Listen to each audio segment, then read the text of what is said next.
Hey everyone, guys, we were discussing about the chapter perimeter and area, which is your chapter number 11 of your maths book. Okay so last lecture में यानी कि हमारे first lecture में हमने क्या discuss किया था about the perimeter and area of square and rectangle. So हम इस लेक्चर में क्या करेंगे, example related to perimeter and area of rectangle and square, उनके एग्जांपल करेंगे और वो देखते हैं कैसे। Example number 3, Anu wants to fence the garden in front of her house. कहते हैं अपने घर के बाहर जो उसका गार्डन है उसके अराउंड फेंस लगाना चाहती है, यानी कि उसके अराउंड कुछ भी बाउंड्री लगाना चाहती है, वायरिंग वगैरह something like that, on 3 side with length this this and this. कहता है कि 3 साइड लगानी है जिनकी लेंथ कितनी है 20 मीटर, 12 मीटर एंड 12 मीटर। कहता find the cost of fencing. कहता फेंसिंग की कॉस्ट निकालो एट द रेट ऑफ ₹150 पर मीटर। कहता है 1 मीटर की कॉस्ट कितनी है ₹150। Now look at your figure. Figure में देखो, यहाँ पे आपको फिगर शो की हुई है मैंने, उसमें देखो कि एक तरफ तो उसका घर है, 3 तरफ उसने क्या करनी है, फेंसिंग करवानी है। तो हमारे को क्या निकालनी है, टोटल लेंथ निकालनी है, यानी कि पेरीमीटर ही हो गया हमारा। एक साइड कवर है तो क्या हो गया, 3 साइड से हमारा टोटल पेरीमीटर निकल जाएगा। तो आप पहले लिखो, देखो length of first side L1 लिख रहा हूं मैं, उससे कितनी है 20 metre. Length of second side कितनी है 12 मीटर। थर्ड साइड की कितनी है 12 मीटर। ओके देखो, सपोज टू बी जो भी गार्डन है जो भी है वो ये चीज तो होगी उसकी 12, ये भी होगी 12। जो ये आगे फ्रंट है वो कितना है उसका 20 मीटर हो गया। अब कहता है कि फेंसिंग की कॉस्ट निकालनी है, उससे पहले क्या करना होगा, पेरीमीटर फाइंड आउट करना है। पेरीमीटर कैसे निकल जाएगा, टोटल लेंथ, लेंथ 1 2 एंड 3, तो कितना है 20 प्लस 12 प्लस 12, तो टोटल कितना हो जाएगा आपका 44 मीटर। अब कहता कॉस्ट निकालनी है, तो कॉस्ट फॉर 1 मीटर, 1 मीटर के लिए कॉस्ट कितनी है हमारी, ₹150 लिखा हुआ ना, ₹150 पर मीटर। तो 1 मीटर के लिए कितनी कॉस्ट है 150। तो हमारे 44 मीटर के लिए क्या हो जाएगी, कॉस्ट फॉर 44 मीटर वो कितनी हो जाएगी, 44 मल्टीप्लाई बाय 150, इसको मल्टीप्लाई कर लेना, आपका आंसर आ जाएगा 6600। यानी कि टोटल उसको कितना खर्चा पड़ेगा, कितनी कॉस्ट उसको पे करनी पड़ेगी, कितने रुपीज उसको पे करने पड़ेंगे, 6600। Clear. Now look at your example number 4, a wire is in the shape of square. कहता है कि एक वायर है जो किसकी शेप में है, स्क्वायर की शेप में है, ऑफ साइड 10 सेंटीमीटर। कितनी साइड है उसकी 10 सेंटीमीटर। ओके सो मैं एक रफ सी फिगर ड्रॉ करता हूं। सपोज टू बी आपका एक स्क्वायर है जिसकी साइड कितनी है आपकी 10 सेंटीमीटर है, ये भी 10 होगी, ये भी 10 सेंटीमीटर एंड ये भी 10 सेंटीमीटर। एक्चुअल में क्या था, ये एक पूरी लंबी वायर थी, उसको शेप कौन सी दे रखी है हमने, स्क्वायर की। हम करते हैं ना कि हाथ से मोड़ दी उसको, तो वो हमारी स्क्वायर शेप की बना ली, जिसकी साइड कितनी थी 10 सेंटीमीटर। कहता if the wire is rebent into a rectangle. कहता है कि आपने क्या किया, इस वायर को सीधा कर लिया, वापस से ऐसे ओपन कर लिया, और कहता उससे क्या बना दिया, एक रेक्टेंगल बना दिया। ये आपने बना दिया जिसकी लेंथ कितनी थी 12 सेंटीमीटर। आपने ये तो पता कर लिया लेंथ 12 सेंटीमीटर, ये आपको अभी पता नहीं था। फाइंड इट्स ब्रेड्थ, ब्रेड्थ इसकी फाइंड आउट करनी है, यानी कि इसको मैं डिनोट कर देता हूं बी से। अब ये चीज समझो, कहता है कि ये वायर थी, इसको सीधा किया, ये टोटल लेंथ होगी, उसी को किस में चेंज कर दिया हमने, रेक्टेंगल में। मींस जो इसका पेरीमीटर होगा वो इसके पेरीमीटर के बराबर होगा। इसकी टोटल लेंथ और इसकी टोटल लेंथ क्या होगी, सेम होगी। ओके तो इसकी टोटल लेंथ कैसे निकलेगी, पेरीमीटर, पेरीमीटर ऑफ स्क्वायर का फॉर्मूला क्या होता है, 4 मल्टीप्लाई साइड। तो 4 साइड कितनी है हमारी 10 सेंटीमीटर, तो इसका पेरीमीटर कितना निकला हमारा 40 centimetre. So perimeter of square ऐसे डिनोट करो, is equal to perimeter of rectangle. Equal हो गया, क्यों, क्योंकि लेंथ जो है सेम है, तो वो इसी वजह से क्या हो जाएगा, इक्वल हो जाएगा। और पेरीमीटर ऑफ रेक्टेंगल का फॉर्मूला क्या होता है, 2 मल्टीप्लाई लेंथ प्लस में ब्रेड्थ। अब पेरीमीटर ऑफ रेक्टेंगल कितना आपका 40 सेंटीमीटर, ऑब्वियसली बात है कि इक्वल है। 2 आपको एज इट इज रखना है, लेंथ आपको पता है 12 सेंटीमीटर, ब्रेड्थ आपको कैलकुलेट करनी है। अब कैलकुलेट करोगे 2 इन द मल्टीप्लीकेशन, इस तरफ आके क्या हो जाएगा, डिवीजन में 40/2 इज इक्वल में 12 प्लस में ब्रेड्थ। ये कितना हो जाएगा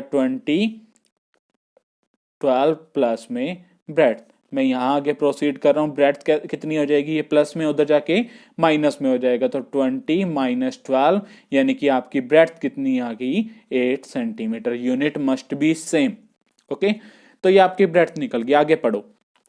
विच enclose more area the square और द रेक्टेंगल, कहता है कि कौन ज्यादा एरिया कवर करेगा, तो वो आपको कैलकुलेट करना पड़ेगा। तो मैं यहां पे कर देता हूं area of square of square. Square का एरिया कैसे निकलता है, साइड मल्टीप्लाई साइड। तो साइड कितनी थी स्क्वायर की हमारी 10 सेंटीमीटर, तो 10 multiply 10 is equal to 100 centimetre square. और हमारे को दोनों में से चेक करना ना किसका एरिया ज्यादा होगा, एरिया ऑफ रेक्टेंगल। वो कितना हो जाएगा, आपको पता है कि लेंथ मल्टीप्लाई ब्रेड्थ। तो लेंथ कितनी थी आपकी, आपको गिवन थी 12 centimetre.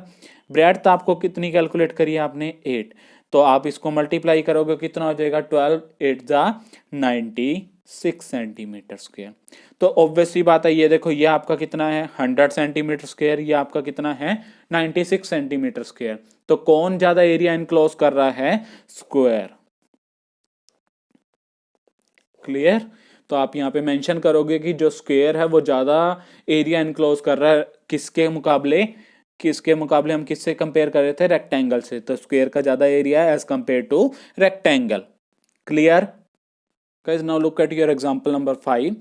The area of a square and a rectangle are equal, कहता है कि एक स्क्वायर है, देखो मैं यहाँ पे डिनोट कर रहा हूँ, एक एरिया ऑफ स्क्वायर है और कहता है एरिया ऑफ रेक्टेंगल है, कहता है कि इक्वल है, दोनों क्या हैं, इक्वल है, एक दूसरे के इक्वल में हम।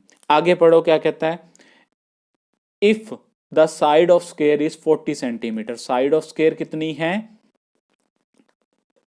साइड ऑफ स्क्वायर कितनी है आपकी 40 सेंटीमीटर है,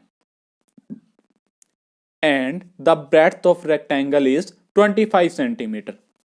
मैं यहां लिख देता हूं, जो ब्रेड्थ है किसकी, रेक्टेंगल की, वो कितनी है 25 सेंटीमीटर है। Okay, find the length of the rectangle. Rectangle की लेंथ फाइंड आउट करनी है। अब हमारे पास एक मोटिव ये था कि एरिया ऑफ रेक्टेंगल और एरिया ऑफ स्क्वायर क्या है, इक्वल है, तो हम इसका एरिया फाइंड आउट कर लेते हैं। एरिया ऑफ स्क्वायर कैसे निकलता है, साइड मल्टीप्लाई साइड। साइड आपको गिवन है 40 मल्टीप्लाई 40, ये कितना हो जाएगा 1600 सेंटीमीटर स्क्वायर। ओके, अब आपको पता है कि जो एरिया ऑफ रेक्टेंगल होता है वो कैसे निकलता है आपका, लेंथ मल्टीप्लाई ब्रेड्थ करके। ओके, अब देखो ये और ये एरिया इक्वल होंगे, क्यों, क्योंकि हमने बताया ना कि सबसे पहली लाइन क्या थी, area of square and area of rectangle are equal. तो मींस क्या हो गया कि आप ए आर की जगह, एरिया ऑफ रेक्टेंगल की जगह कितना मेंशन करोगे 1600 कर दिया मैंने। लेंथ आपको पता, सॉरी लेंथ आपको कैलकुलेट करनी है, फाइंड इट्स लेंथ, और ब्रेड्थ आपको पता है कितनी है 25 सेंटीमीटर। ये आपकी यूनिट है सेंटीमीटर स्क्वायर में यहाँ मेंशन कर रहा हूँ। अब लेंथ ये मल्टीप्लीकेशन में इस तरफ आके क्या हो जाएगा, डिवीजन में हो जाएगा, 1600 सेंटीमीटर स्क्वायर बाय में 25 centimetre is equal to length. अब इनको कैलकुलेट करोगे, सोल्व करो इनको, कैसे क्या आंसर आ जाएगा हमारा 64। 1 सेंटीमीटर से 1 सेंटीमीटर कैंसिल हो जाएगा, कितना आ जाएगा 64 सेंटीमीटर। क्लियर। आगे देखो, हमने find the length, length find out कर ली ऑफ द रेक्टेंगल, रेक्टेंगल की। Also find the perimeter of rectangle. अब क्या कहता है कि क्या कैलकुलेट करना है आपने, पेरीमीटर ऑफ रेक्टेंगल। रेक्टेंगल का क्या कैलकुलेट करना है, पेरीमीटर, और आपको फॉर्मूला पता है, पेरीमीटर ऑफ रेक्टेंगल का फॉर्मूला क्या होता है, 2 मल्टीप्लाई लेंथ प्लस में breadth. 2 as it is, length आपको पता है अभी कैलकुलेट करी 64, ब्रेड्थ आपको पता है कितनी है 25। तो इनको सॉल्व करो, सॉल्व करोगे क्या आ जाएगा आपका 2, इन दोनों का ऐड करोगे कितना आ जाएगा 89, एंड इन दोनों की मल्टीप्लाई करोगे, 2 को 89 से मल्टीप्लाई करोगे कितना आ जाएगा 178 सेंटीमीटर। क्लियर। गाइज अभी हमने क्या डिस्कस कर लिए about the examples of the area and the perimeter of a rectangle. ये आपकी सभी टाइप होगी रिलेटेड टू क्वेश्चन दैट की area of rectangle and area of perimeter. So from this video you can cover your sum number 5 to 8 of exercise 11.1.